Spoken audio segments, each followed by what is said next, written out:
Syukran jazilan, pemirsa masih bersama kami di Sirah Nabawiyah. Metro TV masih bersama saya, Hamzah Al-Kafi dan juga Ustadz Anamai Syuhana, Ustadz Al-Mukarram Alinuddin. Ustadz, terkait dengan risalah yang dibawa oleh Rasulullah SAW dan mendapatkan beragam respon tadi, mereka banyak yang sekali terganggu dengan value-value baru dari Islam ini. Detailnya seperti apa lagi, Ustadz? Baik, disebut di surah 27, surah An-Naml, ayat yang ke-14. Itu rumusan besarnya. Di mana Allah berfirman, wajahadu biha wastayqanatha anfusuhum dzulma wa 'uluwa fanzur kaifa kana 'aqibatul mufsidin.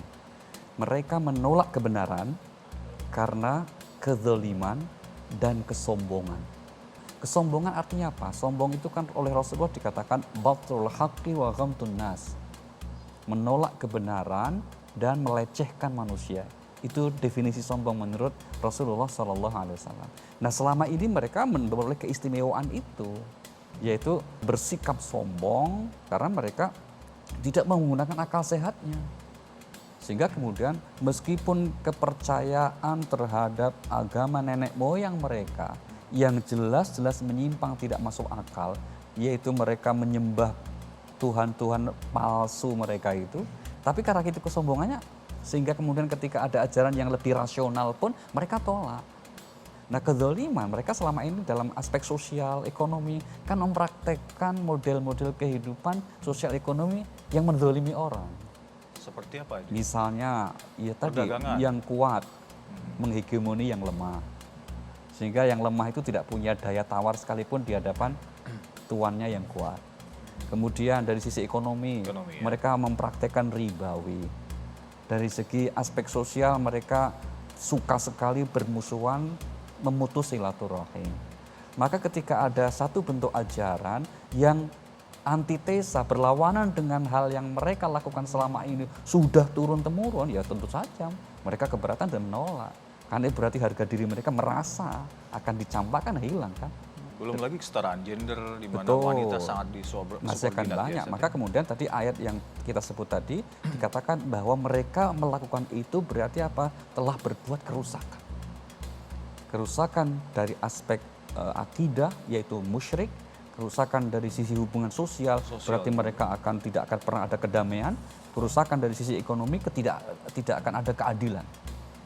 Nah, Al-Quran dan Rasulullah SAW membawa ajaran itu untuk kemudian meluruskan hal itu semuanya. Islam nilai-nilainya sangat bisa menjawab fenomena Betul saat sekali. itu ya. Mari kita melihat misalnya dari sisi akidah. Mereka kan kemudian punya Tuhan yang banyak. Tapi kemudian Al-Quran itu mengajak mereka berpikir. Surah 21 ayat 22 itu menarik sekali itu. Cara Al-Quran untuk menyadarkan mereka itu.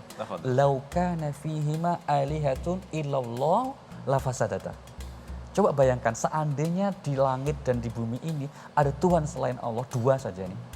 Lafasadata, pasti akan binasa. Gitu. Lu apalagi kok Tuhanmu banyak banget gitu kan itu. Itu kan kalau kita lihat dalam sejarah di Ka'bah itu kan Tuhan mereka banyak banget itu. Maka tidak masuk akal. Wong dua saja itu sudah akan hancur alam semesta ini. Logika mengatakan Tuhan itu harusnya satu. Tapi itu mereka kan juga tidak mau terima seperti itu. Itu dari sisi akidah kan. Nah, kemudian juga dari sisi aspek sosial mereka. Mereka orang-orang yang kemudian sangat hobi memutus silaturahim kalau itu tidak berkaitan keuntungan dunia. Jadi mereka berhubungan secara umum itu karena poinnya adalah menguntungkan nggak secara materi. Jadi nilai spiritual, nilai-nilai keimanan yang itu adalah rohaniah sifatnya tidak akan mereka lihat. Sehingga mereka kan biasa mutus silaturahim kalau itu tidak menguntungkan. Jadi mereka berhubungan itu hanya pada aspek untung rugi dari segi materi. Islam kan tidak mengajarkan begitu. Silaturahim itu kemudian membawa implikasi kebaikan dunia dan akhirat. Kan begitu kan? Sehingga Rasulullah bahkan sejak sebelum diangkat sebagai Rasul itu kan dikenal sebagai orang yang sangat gemar untuk menyambungkan hubungan silaturahim.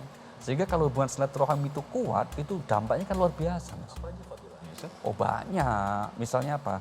Ya, kalau Rasulullah sendiri mengatakan dilapangkan rezeki, panjangkan usia, itu kan dalam konteksnya ya secara sederhana lah untuk merayu mereka gitu.